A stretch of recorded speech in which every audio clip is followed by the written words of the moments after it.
Mega డిఎస్సీలో అవకతవకలు జరిగాయంటూ ఆరోపిస్తూ రాష్ట్ర విద్యాశాఖ మంత్రి నారా లోకేష్ రాజీనామా చేయాలని డిమాండ్ చేస్తూ చిత్తూరులో వైఎస్సార్సీపీ చేపట్టిన రిలే నిరాహార దీక్షలు 3వ రోజుకు చేరుకున్నాయి. చిత్తూరు వైఎస్సార్సీపీ నియోజకవర్గ ఇన్ఛార్జ్ విజయానందరెడ్డి ఆధ్వర్యంలో కొనసాగుతున్న ఈ దీక్షల్లో భాగంగా శనివారం వైఎస్సార్సీపీ నాయకులు, కార్యకర్తలు, నిరుద్యోగులు నల్ల చొక్కాలు ధరించి నిరసన తెలిపారు. దీక్షకు పలువురు న్యాయవాదులు సంఘీభావం ప్రకటించారు. ఈ సందర్భంగా విజయానందరెడ్డి మాట్లాడుతూ కూటమి ప్రభుత్వం నిర్వహించిన మెగా డిఎస్సీ దగా డిఎస్సీగా మారిందని ఆరోపించారు. డిఎస్సీలో చోటు చేసుకున్న అవకతవకలపై సమగ్ర విచారణ చేపట్టాలని డిమాండ్ చేశారు. నియామక ప్రక్రియల్లో లోపాల కారణంగా పలువురు నిరుద్యోగ ఉపాధ్యాయ అభ్యర్థులు తీవ్రంగా నష్టపోయారని తెలిపారు.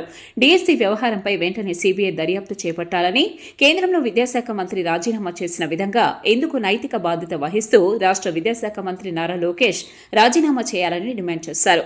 తమ డిమాండ్లు నెరవేరే వరకు ఆందోళన కొనసాగిస్తామని హెచ్చరించారు. అలాగే గత 2 సంవత్సరాల నిరుద్యోగ భృతి క్రింద ప్రతి యువకుడికి 72,000 చొప్పున చెల్లించాలని ప్రభుత్వాన్ని కోరారు. ఈ కార్యక్రమంలో వైఎస్సార్సీపీ విద్యార్థి, యువజన విభాగాల ప్రతినిధులు జ్ఞాన జగదీష్, హరిణి రెడ్డి, పురుషోత్తం రెడ్డి, రాహుల్ రెడ్డి, మనోజ్ రెడ్డి, మనోహర్ రెడ్డి, న్యాయవాదులు చంద్రశేఖర్, సూర్యప్రతాప్, సుగుణ శేఖర్ రెడ్డి తదితరులు పాల్గొన్నారు. కార్యకర్తలు, నాయకులు, అదేవిధంగా యువజన విభాగం, విద్యార్థి విభాగం వీళ్ళందరి ఆధ్వర్యంలో నల్ల దుస్తులు ధరించి ఈ కార్యక్రమం ప్రారంభించడం జరిగింది. ఇది ప్రారంభం మాత్రమే, ఇది ఇంతటితో ముగిసిందనేది కాదు. రాబోయే రోజుల్లో దీన్ని మరింత ఉధృతంగా తీసుకెళ్తామనేది కూడా నేను తెలియజేస్తా ఉంటా.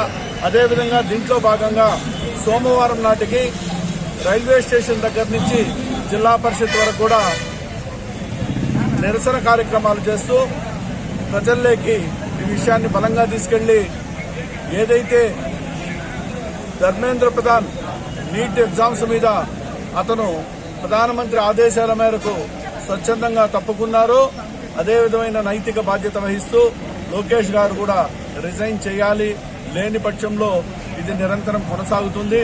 అదేవిధంగా ఆనాడు యువకులకు ఏదైతే నిరుద్యోగ భృతి 3,000 రూపాయలు ఇస్తానన్నారో ఈ రోజుకి 81,000 ప్రతి యువకుడికి కూడా ఈ వెన్నుపోటు ప్రభుత్వం ఈ పొద్దుటికి కూడా బాకీ ఉంది. ఈ బాకీ కూడా ప్రతి యువతకు కూడా వెంటనే చెల్లించాలి. చెల్లించిన పక్షంలో ఈ వెన్నుపోటు పార్టీకి వెన్ను విరిచేదాకా మేము పోరాటం చేస్తామని మీ ద్వారా తెలియజేసుకుంటున్నాం.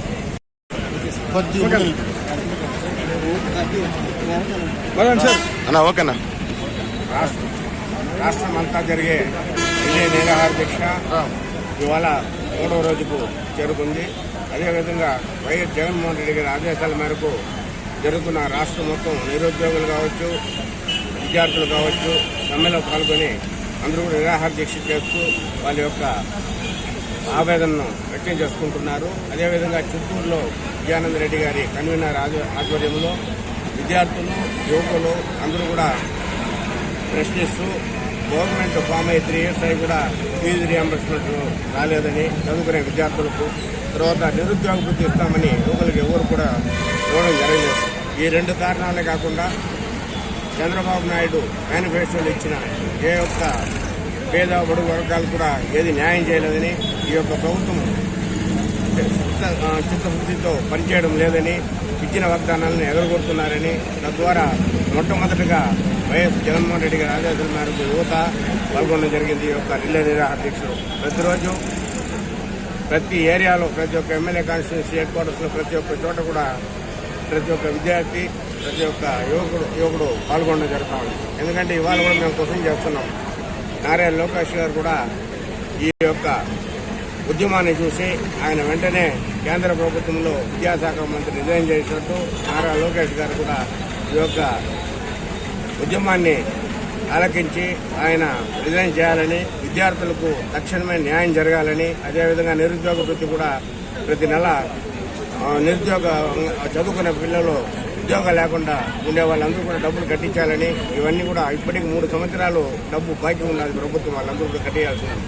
కాబట్టి ఈరోజు ఈ రిలే నిరాహార దీక్షకు మా యొక్క చిత్తూరు జిల్లా కోర్టు ఆవరణలో ఉండే న్యాయవాదులందరూ కూడా ఈ యొక్క ఉద్యమానికి మద్దతు పలుకుతూ వైఎస్ఆర్ పార్టీకి సంబంధించిన ప్రతి ఒక్క విద్యార్థికి, ప్రతి ఒక్క కార్యకర్తకు, ప్రతి ఒక్క నాయకుడు కూడా పేరు పేరున ధన్యవాదాలు తెలుపుతూ ఇలాంటి